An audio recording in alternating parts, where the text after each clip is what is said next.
il y a eu plusieurs impacts. Oui. Le premier impact, c'était l'utilisation de Symfony. Donc, en fait, on a un logiciel de collaboration sécurisé pour les Oui. marchés financiers. Comme tu le sais, il y a eu une crise majeure au mois de mars 2020 Oui, oui. dans le monde de la finance. Oui, oui. Et ça a provoqué en fait une demande très très forte pour les outils de communication au moment où tout le monde est parti en dehors des bureaux. Donc D'accord. Symfony est arrivé exactement au bon moment et avec le bon produit et un service qui était, comme on dit en anglais, spotless. Donc ça a très, très bien marché. Et D'accord. donc on a vu une croissance exponentielle. Deuxième impact, c'était l'impact culturel à la société. En fait, nous aussi, on est partis en distanciel, comme tout le monde. Oui. Et j'ai pu voir d'abord notre capacité à travailler à distance, parce qu'on Oui. avait quand même, on n'était pas sûr qu'on pouvait le faire, mais on l'a fait sans aucune forme de difficulté. Et, euh, et non seulement on a été capable de le faire, mais en fait, j'ai vu une solidarité unique de l'équipe, fait un engagement tellement proche des gens avec, par exemple, des pauses café, avec des moments où les gens font des jeux, où ils vont regarder des films ensemble. Et cette solidarité était vraiment touchante. Et puis, ça a continué. Et donc, même si maintenant on commence à retourner au bureau, on Oui. trouve on va dire, une racine très forte qui a pris et grâce à ça, en fait, la société est devenue plus forte qu'elle a été avant. D'accord. Alors aujourd'hui, tu as quitté Symfony avec l'ambition de recréer le cloud avec Hyphe. Alors, tu peux nous en dire plus? Bah, écoute, oui, depuis le 1er juin, j'ai décidé de quitter le côté opérationnel de Symfony. Je suis toujours au conseil Au conseil d'administration. Je d'administration. continue à me pencher sur un certain nombre de sujets stratégiques. Oui. Mais j'ai envie de faire plusieurs choses, dont Oui. réinventer le cloud. Donc, Rien que la ça. société s'appelle Hive.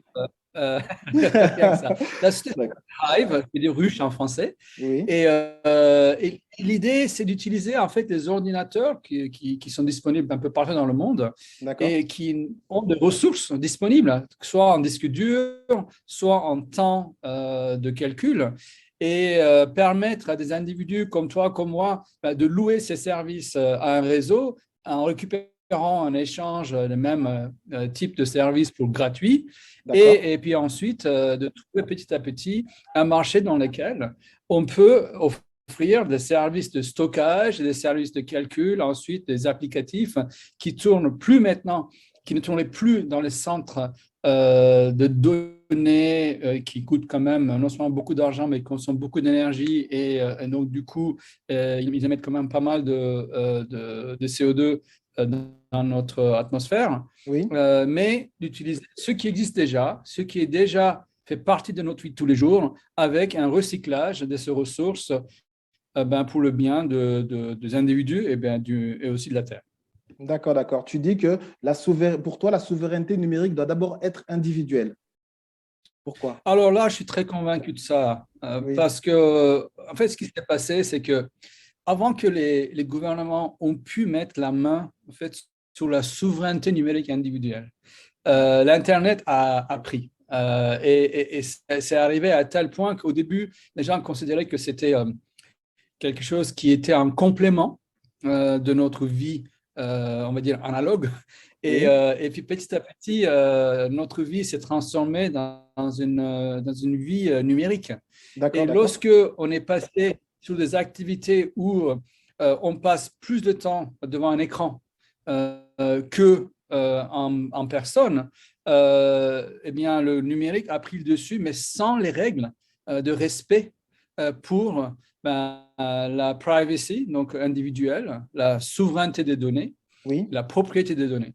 Et donc, pour moi, Hive résout ces problèmes-là parce que dans ce contexte-là, les données sont les tiens, les miens, Oui. et ils ne sont pas, ils n'appartiennent pas au réseau de Hive comme ça appartient aujourd'hui à Google ou à Microsoft ou à Apple lorsqu'on partage nos données. Donc, je D'accord. suis de ce côté-là quand même très convaincu que le futur de cloud va être très différent Oui. et on va y contribuer. D'accord. Tu penses qu'en louant nos données sur nos ordinateurs, est-ce qu'on pourra créer un revenu universel mondial? Une personne qui est au fin fond de Oui, l'Éthiopie peut louer son ordinateur et avoir un revenu pour acheter quelque chose? exactement. C'est super. Exactement. Et à mon avis, ça créerait aussi des clubs, c'est ces espèces de groupements. Oui, Parce qu'un ordinateur, ça peut être aussi un téléphone, oui, ou plusieurs téléphones, ou plusieurs ordinateurs. Donc, d'accord. ce que j'espère, c'est que grâce à la rémunération qui peut venir de la mise en communauté de ces ressources-là, on Oui, peut créer, comme tu dis, un revenu qui permette à tout le monde d'avoir accès à des services c'est vrai. dont ils ont besoin dans leur vie de tous les jours et les produits de tous les jours. Donc pour moi, ça fait partie de la contribution de l'économie numérique Oui, oui, oui. dans le monde physique de notre vie. Ouais. Et pourquoi pas même abolir la faim dans le monde avec ça? Ah bah écoute, ça, qu'est-ce que j'aimerais, mais bon, tu sais que la faim, c'est pas juste un problème d'argent, c'est aussi un problème de ressources et de climat et d'environnement. C'est vrai, c'est vrai. Mais bon, l'argent contribue beaucoup à aider ce genre de problème et j'espère, mon Dieu, qu'est-ce que ça serait beau. Ça serait beau. En tout cas, c'est un très beau projet. Alors, à ton avis, quel sera l'avenir de nos données dans les années à venir? Voilà, tu as déjà un peu répondu, mais voilà, Alors, moi, je pense que les données vont nous appartenir dans les années à venir. c'est ça, oui. Aujourd'hui, on a un contrat implicite hein, Oui, que nos données, on les donne en échange de services gratuits oui, euh, à des sociétés américaines, surtout, souvent. Et je pense que on nous a pas vraiment prévenu de ça. Tu comprends? c'est Ça s'est vrai. passé petit à petit, de petit à petit. Et on s'est habitué. Oui, Mais il y a une prise de conscience. Et cette prise de conscience, elle n'est pas seulement, on va dire, du côté des régulateurs, oui, mais c'est aussi du côté des individus et de plus en plus, en fait, des jeunes. oui, Et donc, cette prise de conscience avec l'éducation qui accompagne, à mon avis, va créer un courant de pensée, un d'accord. tsunami, j'espère, Oui, dans lequel, en fait, nos données deviendront individuelles. Et si on le veut, si on veut les partager, ces données, oui, euh, dans cette condition, on le fera avec connaissance de cause, d'une manière explicite, en échange de services. Et oui, donc, du coup, on peut dire, OK, ben moi, je décide de dire où je suis né, je décide de dire quelle est ma préférence de voiture, oui, quand est-ce oui, que je oui. mange le petit déjeuner. Et peut-être qu'en échange, je vais récupérer des services gratuits. Et ça, c'est mon choix. Et donc, je pense qu'on va arriver, grâce à nos initiatives ou d'autres initiatives qui sont dans ce secteur-là, à une personnalisation euh, et aussi à une protection de nos données, tel que ça aurait dû être depuis le début, en fait, de l'Internet. D'accord, d'accord. Tu penses qu'on arrivera à rattraper notre retard sur les GAFA? Moi, je travaille dur dessus hein, et je pense qu'on peut. Écoute, tu sais, il faut penser à long terme. Oui, Internet, tel qu'on le connaît, à combien d'années? Peut-être 20 ans? 20 ans, oui, Euh, à peu près. voilà, donc c'est un petit jeune. Oui, oui, Et donc, ça va évoluer. Et c'est nous qui évoluons Internet et Internet nous fait évoluer en même temps. Et oui, donc là, on a une prise de conscience qu'on n'avait pas il y a 15 ans, il y a 5 ans, il y a 10 oui, ans. c'est vrai. Et donc, cette prise de conscience nous permet maintenant de penser différemment. Et les sociétés américaines qui ont conçu en fait notre expérience d'Internet d'aujourd'hui, en fait, sont pris dans leur vortex. Tu sais, ça va être très difficile pour eux de se réinventer. D'accord. Et donc, ils vont arriver en fait à un cul-de-sac dans lequel ils seront complètement bloqués. Oui, Et cette impasse va permettre l'émergence des oui, sociétés comme Hive, d'autres sociétés qui vont venir dire, ben, nous, on va réinventer l'Internet qui sera différent. Et d'accord. ça ne sera plus américain. Et là, j'en suis très, très convaincu parce que l'Europe, la culture des fédérations de l'Europe, où on fédère toutes nos cultures, nos différences, va nous permettre de concevoir quelque chose qui est vraiment dirigé par les citoyens, pour les citoyens. D'accord. C'est-à-dire un nouvel Internet 3.0? Ou bien on peut aller dans le Oui, quantique? alors on parle de ça. Non, ce mot est très important parce Oui. qu'on parle vraiment. Les gens souvent ils disent Web 3.0 au lieu de dire Internet, mais ce Oui. mot, si tu cherches, si tu fais de Google dessus, tu vas le trouver. Et oui, tout à fait. Oui, l'entrepreneur est parsemé d'obstacles et Oui. parsemé des petits succès et des gros échecs. Oui. Et donc, il faut savoir calculer ces obstacles et Oui. pouvoir soit les contourner, Oui. soit ne pas les adresser, soit être capable de sauter par-dessus. Donc, c'est le premier point. Le Da- deuxième point, il Oui. faut vraiment s'entourer des gens qui ont la loyauté vis-à-vis de l'individu et aussi de l'idée qui compose en fait l'entreprise. Et cette D'accord. loyauté est importante parce qu'on ne peut rien faire seul. C'est Il faut être vrai. capable de s'entourer des gens et éliminer, on va dire, les doutes, je conclurai par ça, Oui. qui nous empêcheront d'accomplir les tâches qu'on doit exécuter. Donc, l'exécution est vraiment essentielle pour Oui. réussir. Oui. Et moi, j'ai toujours, ceux qui font beaucoup plus que ceux qui pensent.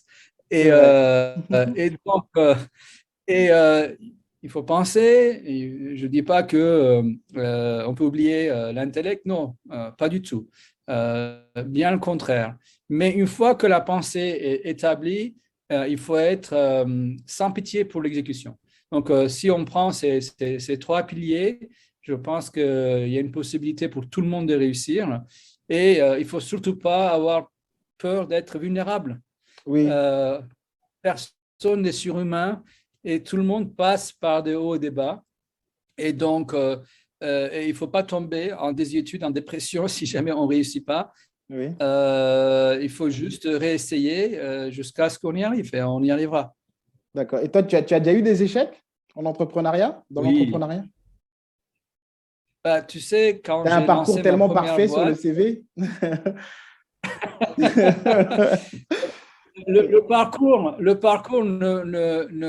parle vraiment que de la fin du parcours, mais pas tout ce qui s'est passé entre le début et cette fin. Donc, tu sais que j'ai parlé au début avec 30 investisseurs sur ma première startup et tout le monde, en gros, m'a fermé la porte au nez. Et ce n'était pas facile de ne pas prendre ça personnellement. D'accord, C'est-à-dire d'accord. que Oui.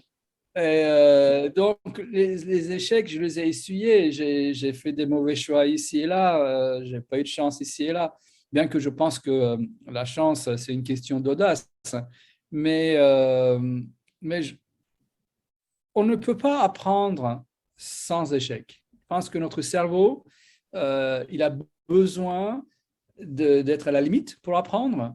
Et c'est à la limite qu'on fait des erreurs. Par exemple, si tu conduis une voiture très vite dans un parcours, enfin dans un circuit, petit à petit, tu atteins la limite. Et lorsque tu fais une tête à queue, tu sais que la prochaine fois, tu ne vas pas faire la même chose. Mais tu as Oui. appris du coup. Qu'est-ce qui t'empêcherait de faire une tête à queue et du coup, qu'est-ce qui t'empêcherait d'aller plus à la limite donc de tes pneus, de ta voiture, etc. Donc, c'est un petit peu la même chose pour tout. Donc, il faut toujours pousser notre intellect et nos actions vers nos limites, tester nos limites, permettre l'échec, mais pas un gros échec, ce que j'appelle en anglais, on appelle ça fast fail. Donc, D'accord. échouer rapidement. Et à partir de là, dire, Oui, OK, win qu'est-ce or que j'ai lose appris? fast. Voilà, exactement. Demain, je ne Oui. répète pas la même chose et je D'accord. veux capitaliser ce que j'ai appris. Donc oui, j'en ai eu plein et c'est comme ça que je suis là où je suis parce que j'ai appris.